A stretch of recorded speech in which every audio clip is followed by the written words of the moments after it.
where we're going. Oh, sorry. Just to mention, we are going to record this session. So if you have any problems with that, need to go off camera, no problem. So yes, like I was saying, we are going to talk today about an introduction to Indigenous engagement strategies and practices.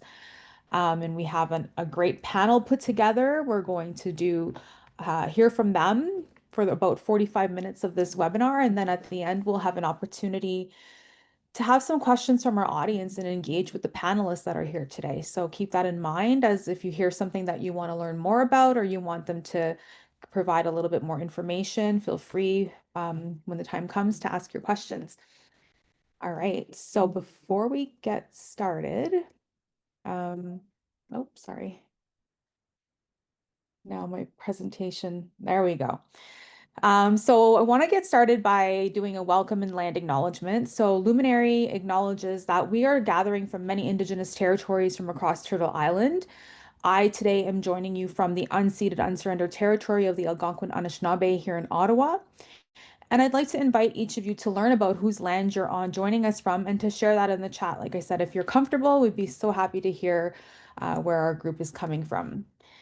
Before we get started, I want to take a moment to thank our sponsors who have contributed to both the Business School Engagement Survey and to Luminary. So we have a partnership with RBC.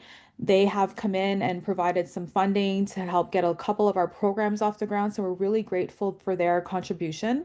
And our major sponsor is funded by the Government of Canada through Innovation, Science, and Economic Development Strategic Science Fund. So they are the one that's funding us for the next 4 years.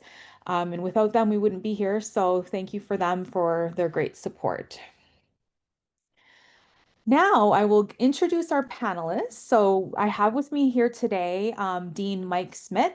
He is from the Faculty of Management at Dalhousie University. So thank you, Mike, for joining us. I also have Dean Kristen Craig, who is from the Faculty of Business Management at Saskatchewan Polytechnic, and Dr. Gary Evans, who is a professor at McDougall Faculty of Business at the University of PEI.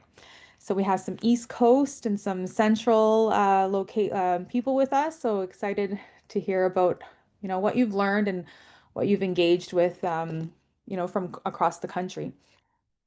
So, like I said, I'm Terry Lynn. But before we begin, I want to acknowledge that we work in partnership with Indigenous leaders, scholars, and organizations across Turtle Island to advance Indigenous innovation, research, and economic development.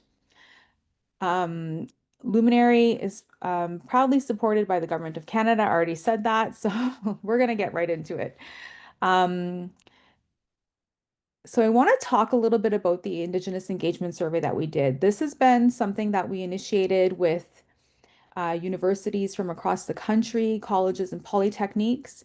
And over the next 45 minutes, we're going to explore how business schools are engaging Indigenous students and communities, how they're transforming curriculum and developing research partnerships that reflect reconciliation and action. So we'll move through three themes. We're going to talk about curriculum, we're going to talk about pedagogy, partnerships, and research collaborations. And like I said, before we wrap up, we'll have an opportunity to ask some questions. So we're going to get right into it. And to give a little bit of context, I'm going to share a bit of what we heard through our Indigenous engagement survey. And wait, I need to change that. So focusing on these three areas, I'm going to get started under engagement strategies and partnerships. So we did this study with Malatest, and we looked at how business schools across Canada are engaging with Indigenous students. Out of approximately 130 business schools nationwide, there were 67 that participated in this survey and 48 that provided enough data for us to use in the report. So we're going to be reintroducing the survey in 2026, and we're hoping to get a higher participation rate from universities, colleges, and polytechnics across the country. But what's really cool about this engagement survey is that it now provides us with a benchmark that didn't exist before in the country. We never knew where universities, business schools stood in terms of how they're engaging with Indigenous communities, businesses, people, communities. So it's really interesting. And I'll share a little bit about what we heard. And we'll talk first off around indigenizing curriculum, pedagogy strategies, and increasing student engagement. So, according to the survey, there are 38 Indigenous courses that have been reported by the 48 business schools who responded. So, three quarters or 78% of participating business schools have Indigenous focused courses, and three quarters plan to expand their Indigenous curriculum and pedagogy efforts. So, regarding mainstream business courses, 38 institutions reported specific curriculum episodes or knowledge. The amount of Indigenous content ranged from 5% to 50%, with an average Indigenous content across all business school courses of about 22%. So I know it's a lot of data, and you will be able to look at that more thoroughly when we share the Indigenous engagement report that's going to be coming out at the end of the month. Or you can take a look at the webinar that we hosted on September 15th of this year, where we actually presented the findings. So just bringing a little bit of that back into the conversation here today. So moving over to the panel, I want to ask you all, why is indigenized curriculum and pedagogy important in business schools, in business education, and how is it relevant for all business students? So I will go to Mike first, and then I will go to Kristen and then Gary. So Mike, if you want to open it up. Yeah, I should start with the preface of I'm delighted to be on this panel with my two colleagues, and worth saying that I agreed to do the panel because I often go to panels on a variety of topics and think, man, those people are doing so much cool stuff. I'm so far away from that. And it's possible that you're listening today and thinking, Mike's going to tell me some stuff, and I'm doing so much more than them. And I think that's great. Keep going. But I hope that there's some who say and recognize from our experience that it's okay to be early in your journey, the commitment to change and grow and taking tangible actions that you can point to is I think valuable, and every journey has to start somewhere. So I don't come in as someone who's figured it all out, but just someone who I think, like many on the call, is are doing the work that we want and need to do.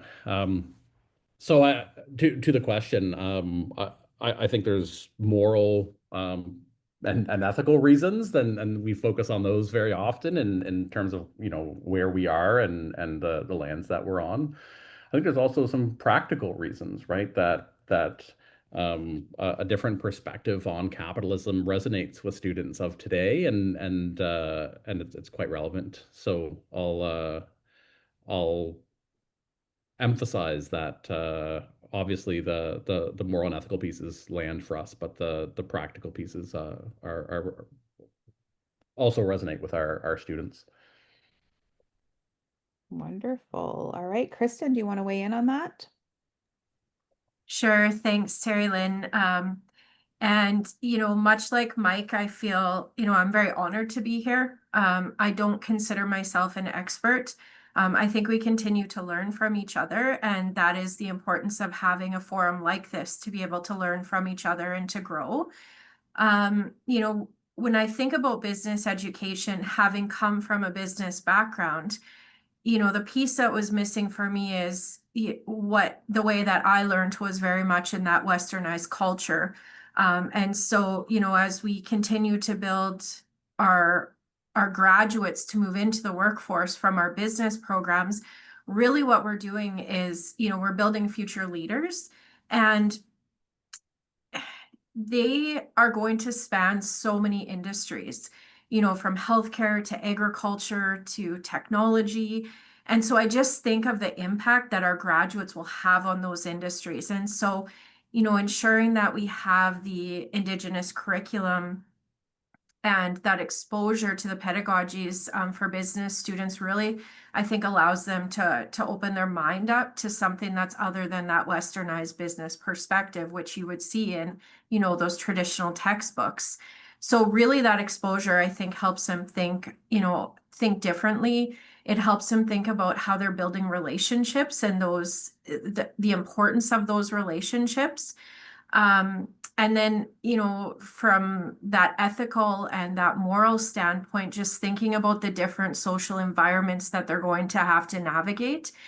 And then the other piece I would say is from a sustainability perspective, I think, we have a lot also on the ethics side, but from that sustainability perspective, I really think that we need to start thinking a little bit differently when it comes to how we're making decisions for for right now, but in the future. And, I don't know that we've always considered that.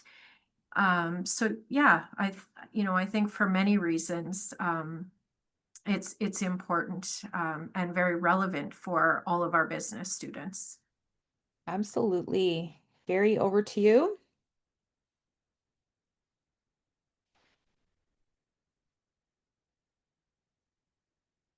Oh, you're on mute. Sorry about that. No, I also feel privileged to be here, and I thank Luminary for the opportunity to be part of this panel. Our journey on reconciliation and this whole process started a few years ago. And this year, we just released our strategic plan for the university, plus also for our business school. And I'm pleased to say that reconciliation is a key part of that. But when we were first thinking about how do we do this and why do we do this, one of the things that I had the privilege to write a paper with Corinne Chappell and David Ferris on really the issue of the TRC call to action number 92. And in doing that, we basically wrote it towards boards because I teach corporate governance. And we said, we're not living up to what is required. And we also looked at UN DRIP and also the 231 calls to action, calls to justice. So when we looked at that, we said, first of all, a lot of the students are unaware of this because it's not been part of the education process in their post-secondary education. So we need to bring them up to speed. And then we also looked at it and said, as leaders looking to the future, they need to understand why it's critical to understand Indigenous ways of knowing and doing because they're going to be leading corporations. So part of this whole process, when we created the article for corporate governance, we looked at who's doing it well, who's not doing it well, what are some of the footsteps that one can take to do it better. And that was really the beginning of our journey. And as we continue to move forward, and there's no end to this journey goes on for forever. But we also tried to look and say, how do we actually incorporate concepts like two-eyed seeing from Albert Marshall, and how do we actually make this something where the students can be engaged and understand why it's important and why it's actually imperative that they understand how to utilize Indigenous knowledge in business today. And when you look at corporate social responsibility and many of the concepts of community and Indigenous works within community, it starts to make a lot of sense to business people. So that was the first step that we took, was how do we actually educate everybody? And one of the things that we decided on was that we would make a course mandatory for all business students. And that's actually been now running for 2 years. So that was one, but there's also many more coming. That's awesome. Thank you so much. So just building on that, I'm wondering if you can provide some examples of initiatives or approaches that you have implemented to integrate Indigenous business and economic knowledge, as well as innovation perspectives, into your teaching and curriculum. I know some of you may have touched on that, but if there's anything else you want to add, we'll do the same, Mike, Kristen, and Gary. Yeah, happy to share some of them. I think there's more we want to do, and quite admire in particular the approach that Gary described. So our pieces that hit every student show up as components of courses, and so it's not a complete course, but in the undergraduate BCom, the professor of that course, of a communications course, co-designed with Indigenous scholars a land acknowledgement exercise where we help students not treat that as a pro forma thing, but to actually think about the land that they either grew up on or are currently learning on, and understand what that means, and commit to their own actions under the TRC, which is I think quite a powerful exercise, and more to do in that program. The MBA has a really cool course where we teach collaboration, and we're giving students, key theories and practices of organizational collaboration. One of the three big modules in the course focuses on Indigenous collaboration practices, and it's taught by an Indigenous instructor, which I think is really, really interesting and powerful for students. And then there's a whole piece around,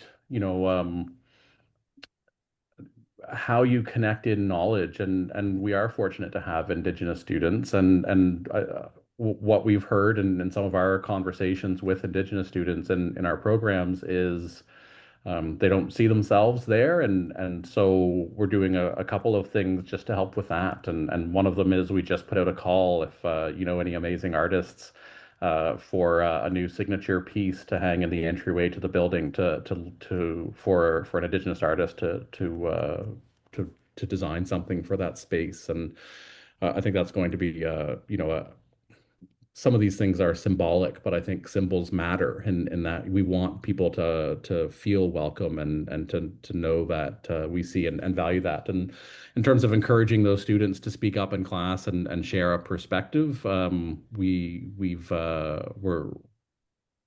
just this summer brought on a fantastic colleague who's an Indigenous student academic advisor and career advisor, Bella, with a particular focus on Mi'kmaq students, but serving Indigenous students. And part of that mandate is to work with students to assess what we're doing and identify opportunities where they would look to see more content that resonates with them. And so I think that's kind of an exciting student-led project. It doesn't all have to be the scholars. I think students have a lot to bring to the table too. But I'll leave it there. I can't take all the good stuff before Kristen and Gary get a chance to weigh in. All right, Kristen. All right. So I would say, at Saskatchewan Polytechnic, and particularly in the School of Business and Entrepreneurship, we're continuing this journey. We do have many non-Indigenous faculty who are still, learning and trying things, and some who, to be quite frank, are not sure what to do. But I would say, some of the things that we have done is really reinforce the importance of co-development so that people don't feel alone as they're developing their curriculum in whatever way that looks like for them. So building those relationships across faculties between Indigenous and non-Indigenous faculty, and really learning from each other. So what I would say is, some of the things that we're really proud of is the way that we have authentically added Indigenous content within courses where it fits. And I think the authentic piece is the biggest piece to this. So really trying to look at examples of Indigenous businesses and how those fit within whatever course it is that the students are taking. We also do a lot of reflection, and this is something that we're really focusing on, especially with artificial intelligence, is how do we take the students beyond what we used to do and really have them reflect on what it means to them. So through that reflection, I think, we're starting to see the students grow in their learnings about, Indigenous business, and just thinking a little bit differently, kind of thinking outside of the box. So in some of our courses, we do have what we call learning steps that are built in that are specific to Indigenous knowledge. And then in others, it's more in the learning activities that the students do. In some of our sport-related classes within our business programs, we actually bring Indigenous hand games into the class, and we have the students participate in those. And what's really interesting, because we do have a lot of international students in our business programs, the conversation that starts to happen about the different cultures in the classroom is extremely rich, but we create that safe space for that to happen. And knowing that everyone is learning together, and in that it is a safe space. So it's not just in the way that the curriculum is developed, but it's in the way that we're delivering and that we're sharing, that I think we're seeing a richer learning environment for our students. So those are just a couple examples of what I would share. Thank you. Gary, over to you. We've got the good fortune of having a dedicated Indigenous faculty called KIRIS, which stands for Indigenous Knowledge Education Research and Applied Studies, and they have over 40 courses. And Dean Weenie is the dean of that group. But we work very closely with IKIRIS in terms of some of the courses they have, and then we look at how we can incorporate some of those from a business perspective. So going back to what I said earlier, we have for our corporate governance course, which is an MBA course, we have integrated the whole concept of reconciliation and why it's important to business leaders and some of the steps that they can do to ensure their business is properly prepared to work effectively with the Indigenous community. We have another course which is a law course, but it's tied into the aspect that law is part of what business students need to know. And that's a land-based course, which is taught by Cheryl Simons, who's actually from Dalhousie. So she's a sessional instructor and is Mi'kmaq herself. And she teaches a land-based training on Indigenous law. So again, it really ties in, and it has, again, having that flavor of the Indigenous people directly involved. We also have the good fortune of being able to have elders come and visit to campus and share some of their journey and some of their knowledge. And that brings me really to the whole concept of community and looking at our local community and what they've done really, really well. So for example, in the community of Abequit, they have a first-class leading healthcare center. So again, we looked at that as an opportunity. And so not only are we doing it with them, we're actually also teaching courses on First Reserve, so First Nation Reserve, which helps really bring back the community aspect of it. And I think one of the things that we've tried to do with the community is let them tell us what they need versus us tell them.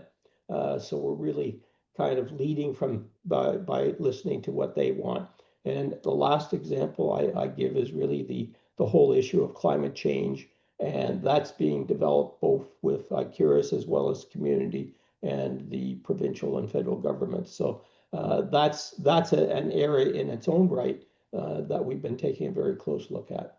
So those are some of the examples that we've done. But we have a number of other situations where we've actually worked with specific members of the community where we're actually helping them solve some of the problems that they may encounter in terms of their business or what they're trying to do. And again, we're trying to make sure that it's what the community wants, and we're not just giving them ideas, they're giving us ideas.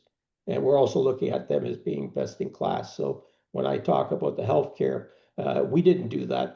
They did that. They created one of the best healthcare centers in Prince Edward Island. Yeah, that's awesome.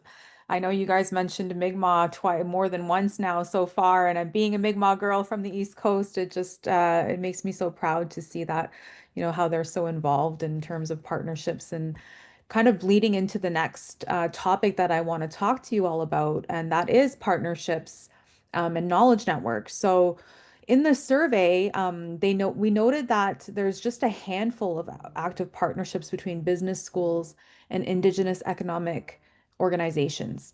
So there was 4 economic development corporations, Indigenous economic development corporations that reported, or universities reported having partnerships with 4 Indigenous economic development groups, and 1 Indigenous entrepreneur and 2 regional finance groups. So just very, very small numbers when we know that, the broader opportunity that exists out there. There's over 500 Indigenous economic development corporations across the country, over 75,000 Indigenous entrepreneurs, 634 First Nation communities, for example. That's not including Inuit and Métis. So we know that the opportunity to have more meaningful and impactful partnerships, research collaborations all exist. And my question to you all is, Luminary is very interested in your insights on how we can accelerate partnerships and Indigenous engagement across all of the 140 business schools in Canada. So, in your view, what partnership models or mechanisms would most effectively connect Indigenous business schools with Indigenous businesses? So, sorry, Indigenous businesses with business schools. There's a lot of businesses going on here, and Indigenous economic development corporations. So, we'll flip it and start with Kristen this time, and then Gary and Mike. Yeah, this is a really good question, and I think it's one that, we're still trying to explore. I think for many years, post-secondary institutions and specifically schools of business have kind of operated in a silo. We've had different priorities that we've been working on, depending on what's in our strategic plans. And so what I really see moving forward is that, we need to start working together to advance initiatives like this, and that research and that collaboration is going to be extremely important. So, one thing that we've been doing, one I would say pretty significant initiative that we've been part of, but not by ourselves, is the Labs for Market, which is a national applied research commercialization engine. And I think there's 38 post-secondary institutions that are part of that in different ways. And it is schools of business, it is centers for continuing education.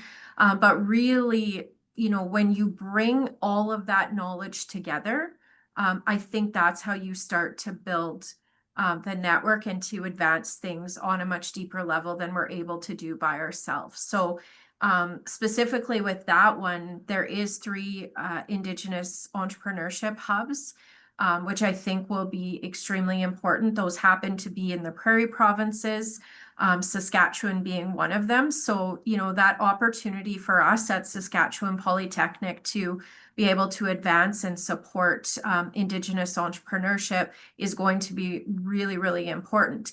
And then through that, as we see the impact that it's having, I think those success stories will help us build our network even more. But, this is just one thing that we need to do. And there is so much more that we need to do, but we really have to do it together. We can't continue to try and do things on our own in silos. Right, for sure. Collaboration is key. So Gary, do you want to build on that? Yes, we've taken the approach, and again, this is early days in terms of where we're going, but I think we've had a couple of what I would call micro success stories. So we're working across disciplines with vicarious education, engineering, psychology, business, nursing, and we're trying to find community-led research that actually adds value to the community.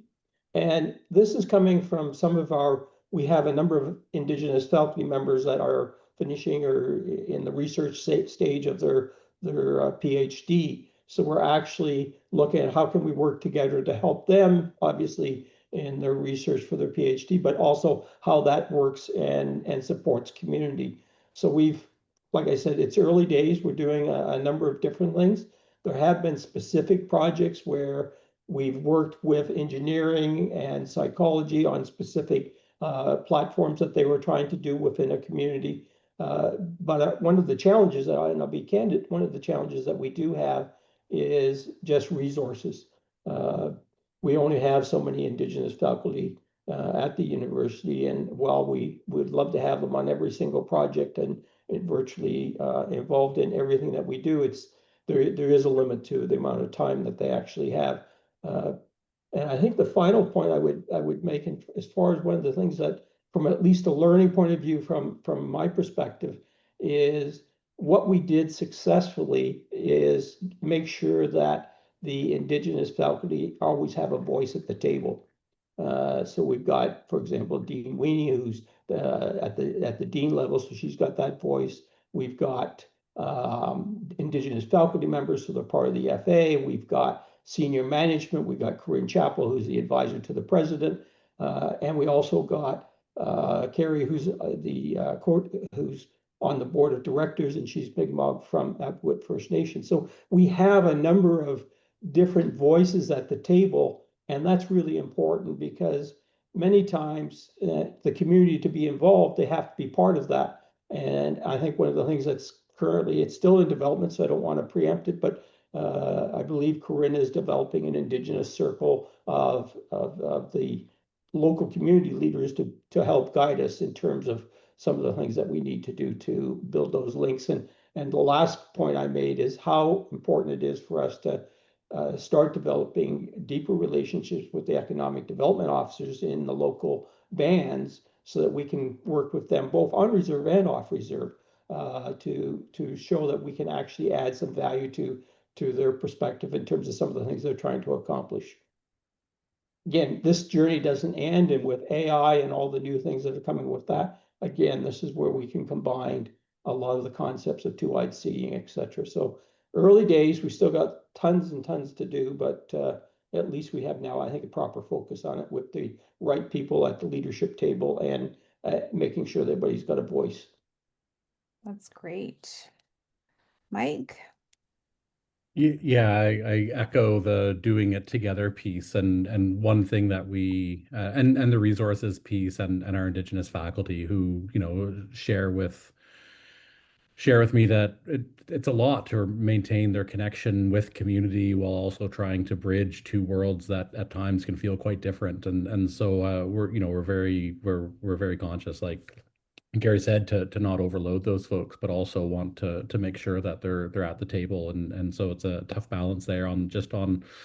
We would love to have more Indigenous faculty, and would be delighted in particular to bring Mi'kmaq scholars into the faculty of management at Dal.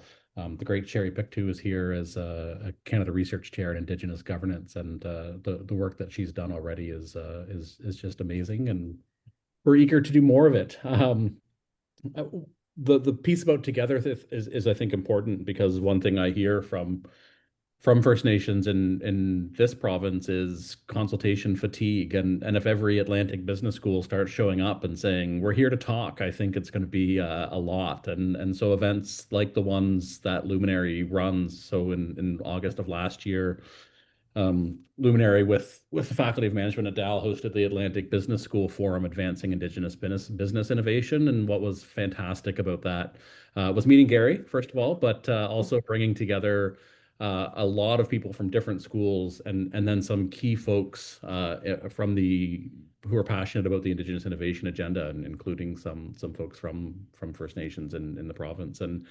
I think that is the right balance of capacity and level of engagement. And uh, the, so huge appreciation to Luminary for that work. And I know there's another summit coming up in let's say October 26th. Is that what I'm thinking, Terry? September 2026. Yeah. September 26th. I knew it was one of those. Close. It's in my calendar. It's in my calendar. And so we're so pleased to be academic members of Luminary, because I think that's one of the value pieces is that work that you're doing to bridge that gap and to be respectful of the capacity of people to engage in those types of conversation.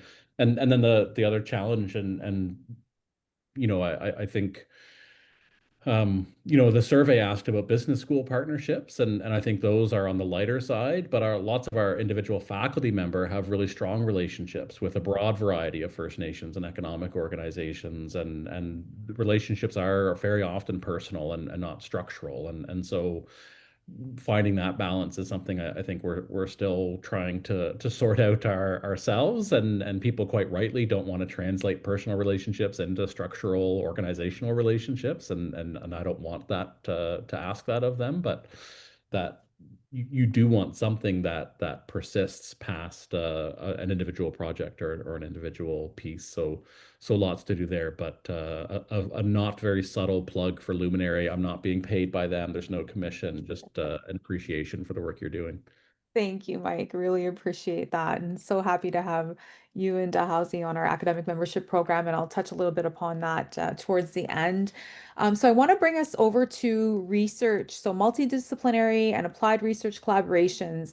When we look at research, the survey reported that only 39 research projects with an average of about $270,000 in Indigenous related research funding per project. And the scope ranged from workforce development and education in new areas like economics, management, policy, and community-based research, to name a few. So knowing that there's a relatively low number, but a really big opportunity that can exist for these type of research collaborations, I'm curious to hear how your school and institution are supporting Indigenous-led or co-created research collaborations. And we will start with Gary and then go to Mike and then Kristen. I mean, we've tried to work across disciplines from a business perspective, recognizing we only bring one part of the formula. But most Indigenous businesses or communities don't just look at it from a business perspective. It may be an engineering problem, it may be a healthcare problem, it may be a whole range of things. And so again, although it's not natural for a university to break out of its silos, I think one of the important aspects of building those relationships where they add value, because that's always the goal. It has to add value to the community, is to break the silo and bring whatever resources are necessary to actually prove useful to the community. And I think one of the other things which is really important, and for us it's mandated that if we're doing research with the Indigenous community, we've got to make sure that they know that they own that research, we don't, and that it's theirs.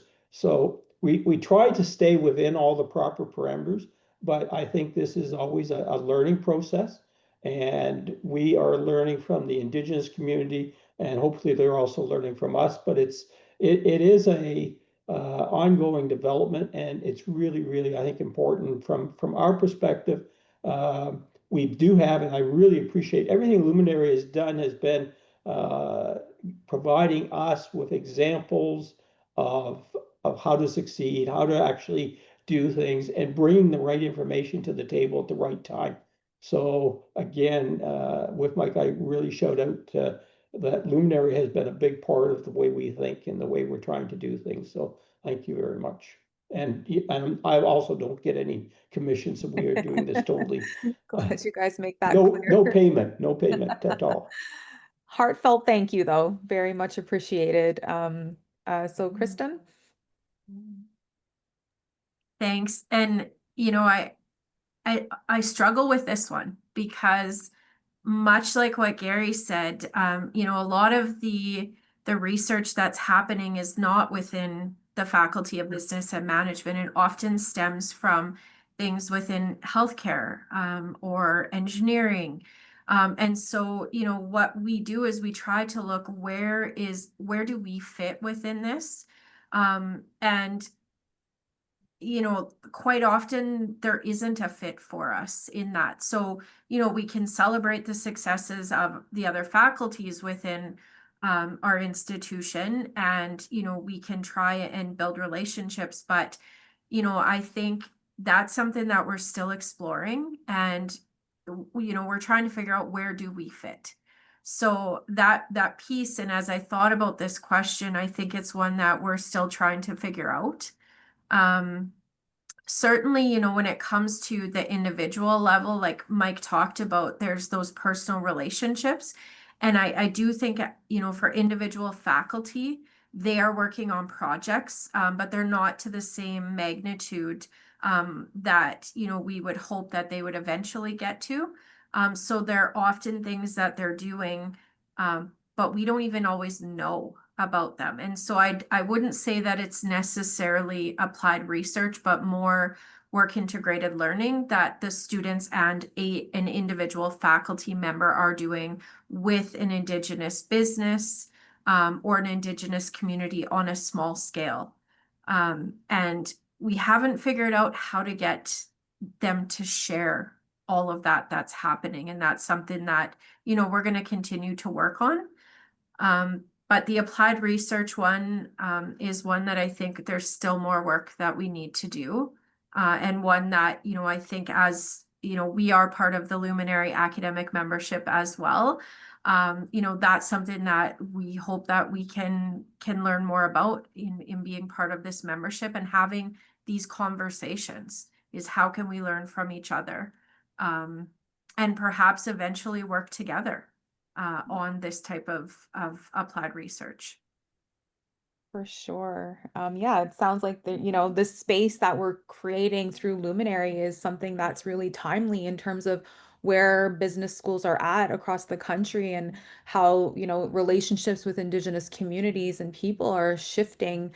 And also recognizing the importance of, the future leaders that are coming out of your institutions that will be, responsible for corporate Canada and being, responsible leaders in their roles and having relationship with Indigenous communities is of utmost importance and value to them. So that's really great to hear. One more question before we wrap it up and go over to the question and answer period. One of the things that the survey pointed out to us was the need for professional development for faculty and staff. In institutions to build awareness, education, and skills, and to prepare people for meaningful research collaborations and partnerships with Indigenous communities. So, my question is, how can business schools better prepare their educators and researchers to work respectfully and effectively with Indigenous businesses, communities, and knowledge systems? And additionally, what cost-effective approaches or new economies of scale could support this work and make these efforts more sustainable? Last question. And I will let Kristen, I lost track of who's going first. So we'll start with Kristen. Ladies first this time. Okay, thank you. Yeah, this is an interesting one. I think we can't take a one size fits all approach. When we started down this journey, I think that's what we were trying to do, and we were doing it maybe in an inauthentic way, trying to check a box. But we learned that that approach doesn't work well. So while, there is things that can be learned from faculty and staff taking Indigenous awareness training or the 4 seasons of reconciliation, we really have to go beyond that. But we have to meet people where they are at, and recognize that everyone is at a different place. So that's, one of the things that we've been doing is really looking when we're doing our professional development is not trying to do it so much at the faculty level, but doing it more at the program level so that it's more intentional around what curriculum they're teaching and where those individual faculty are at. Now, in terms of the economies of scale, that approach doesn't necessarily meet that, because when you're doing it at an individual level or with a smaller group, you're not necessarily getting that economy of scale. So that's the piece that I'm not sure. But what I would say is that really ensuring that you're doing it in an intentional way and not doing it to check a box is important. The other thing that I want to mention, because it's quite timely for us, is we're rolling out our new faculty plan in the next couple of months, and that is our strategic plan for the Faculty of Business and Management.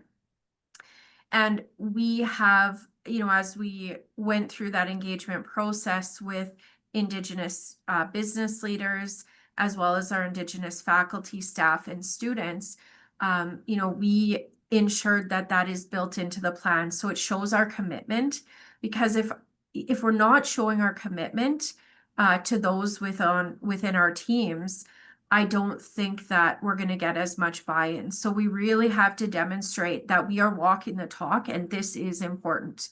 And the importance of it. So that's built into our faculty plan that will be coming out shortly. And everyone on our teams were engaged in the development of that plan.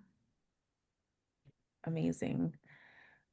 So we will go over to Gary. Okay. I totally support what Christine was saying. And one of the challenges I think that we've tried different methods to ensure that all faculty members have a understanding.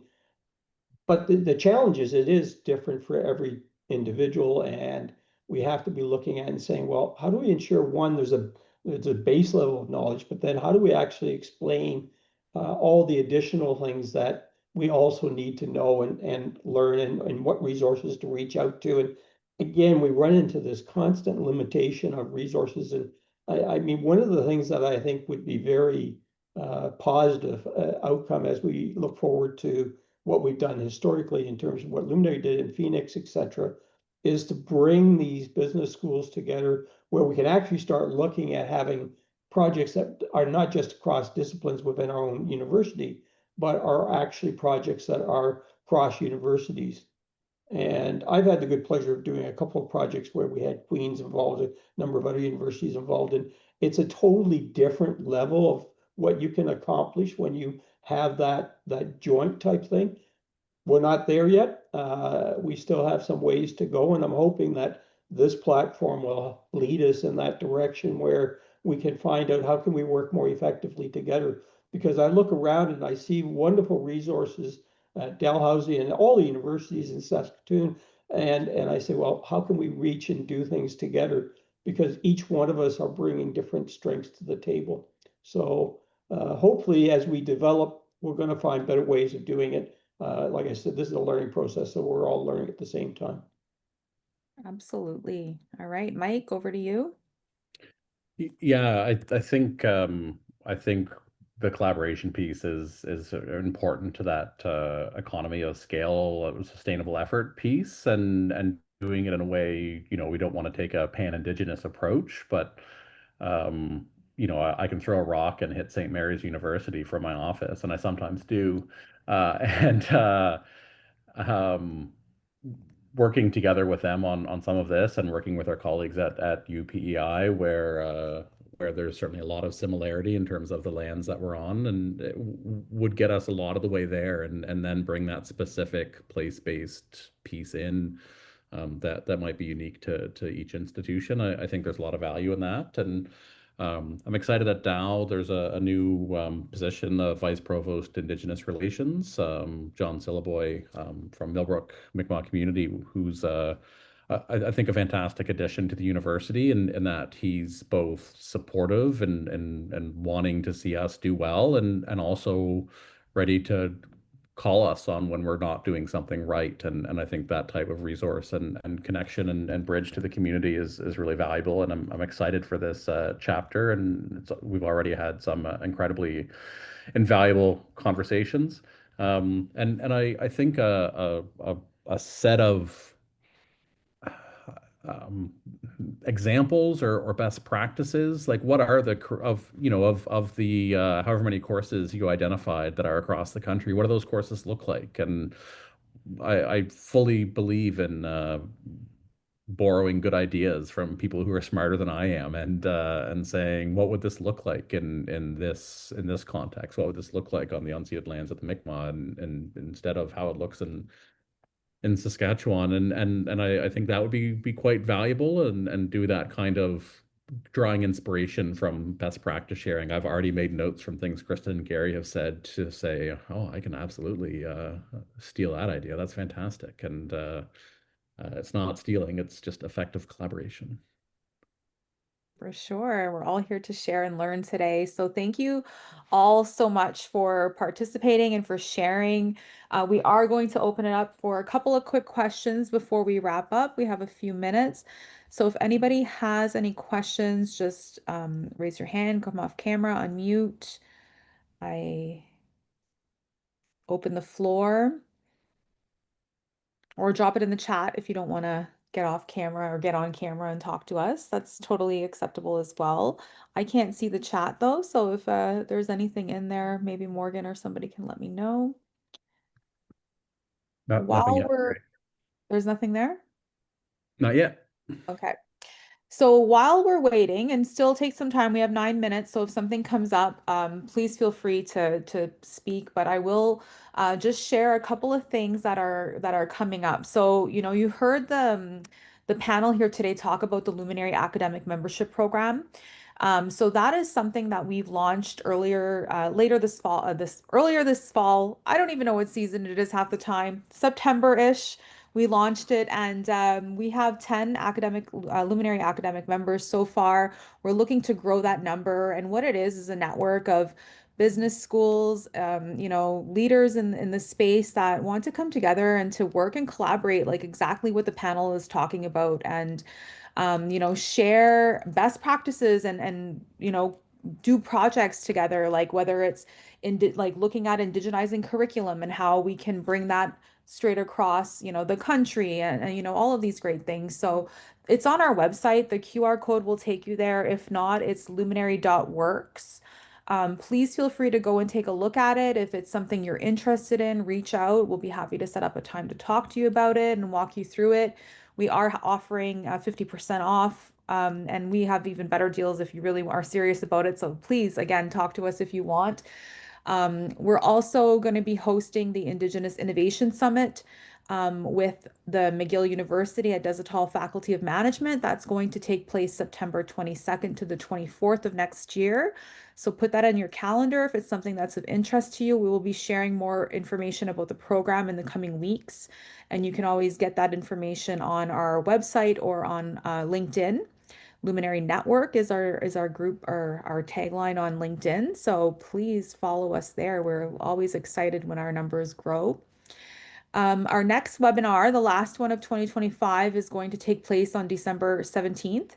And what we're going to be talking about there is actually one of the really cool knowledge networks that we have at Luminary, where we're talking about growing an Indigenous seaweed industry for Canada and what that looks like in terms of innovation and how Indigenous communities can be a leader in this space, because it's a market that's fairly new. So we're trying to explore what that could look like with communities. So we will be having Mark Smith with us, who's the Executive Director of Pacific Seaweed Industry.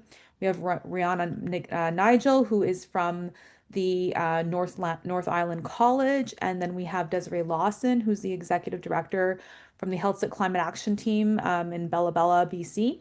So really excited to talk with them. We had a seaweed roundtable earlier this month in Nanaimo, where we got to talking and sharing and like getting, kind of visualizing what this could actually look like for Indigenous communities and our partners. So come and join us. The link is going to be dropped in the chat to register. Again, it's on our website, Luminary Network on LinkedIn. You can also take a look at our annual report that's available on our website as well. So any more and no questions that came up? No? Okay. There is Put one a in the chat. question. Oh, sorry. I'm going to put this QR code up before I go to that question, just because for our funders, we do have to collect some data. So if you can just take the quick survey, it's totally anonymous and totally optional as well, but we do appreciate if you participate in it. First question is if you learned anything new today. Did you learn any new knowledge? Yes or no, very straightforward. And then the next question that Morgan will pull up in a few seconds is on EDI. So again, totally optional and totally anonymous. So please do share if you care to do so. And I will try to find the chat. Or if somebody wants to read the question, because I can read it for you if you want. okay, perfect. That would be great. Each presenter shared their institution's common goals of Indigenous engagement and reconciliation. What accountability measures have you adopted to ensure you continue to move forward, and do they include Indigenous community? Great question. Anybody want to kick that one off? I could. Oh. I'm sorry. I'll let you go first. No, you go ahead, Gary. Okay. The only thing I can say, I mean, it is early days. We are looking at setting benchmarks so that we know where we've been and we can actually see whether or not we've accomplished some of the things that we wish to. But I think it's important that we're not doing it to criticize. We're doing it in a positive way so that let's celebrate our victories together, and also let's take some hard lessons. If we do something that's incorrect or it's not adding value, then let's accept that and say, well, how can we do it better? So are we setting those benchmarks right now? Yes. We do have a review process that we're going through. And so I like to think at all levels of the university, and I am on the board as well. So, you know, right from the faculty level to the senior management level to the board level, we are setting benchmarks and we're saying we have to be accountable for what we do. All right, Kristen, I think you were Yeah. ready to go. So I think that's a really good question, because without metrics, I'm not sure that you're going to be able to see, you know, that you are moving forward. So what I would say is at Saskatchewan Polytechnic, we do have metrics that are built into our strategic plan. So right from the board level down to our faculties. Within our faculty plans, we also have those key metrics built in. But one of the things that I think is really important from the program level is that we do have our program advisory committees with Indigenous representation on them. So, you know, they hold us accountable when we have those meetings and when we say we are doing things or that we are going to do things. And we don't, there is that accountability piece to our community members that serve on our program advisory committees. So I think, you know, ensuring that there is Indigenous representation on those is extremely important. And so that is something that within the School of Business and Entrepreneurship that we have done, because that accountability piece is important, not just to the institution, but to the communities that eventually hire our graduates or work with our faculty on different types of projects. So thank you for that question, Jackie. I think it's a great one. Mike, Yeah, wrap it just up. very quickly, we at the institutional level, there's an Indigenous Advisory Council, which we report back to on our strategy, and which is weird because one of the things the strategy said would we would establish an advisory council, so it's very meta. But that body incorporates what we do in the Faculty of Management. And then internally in the Faculty of Management, we've embodied our commitments on TRC and related initiatives in our strategic plan, and so that's reported on a quarterly basis within the faculty, and then with our partners outside of the faculty. So yes, but more is how I would answer that question. Is we're doing some stuff, but I think there's always and definitely room to communicate and share more with what we're doing and hold ourselves accountable to our colleagues, and our Indigenous faculty and staff colleagues and students and external community.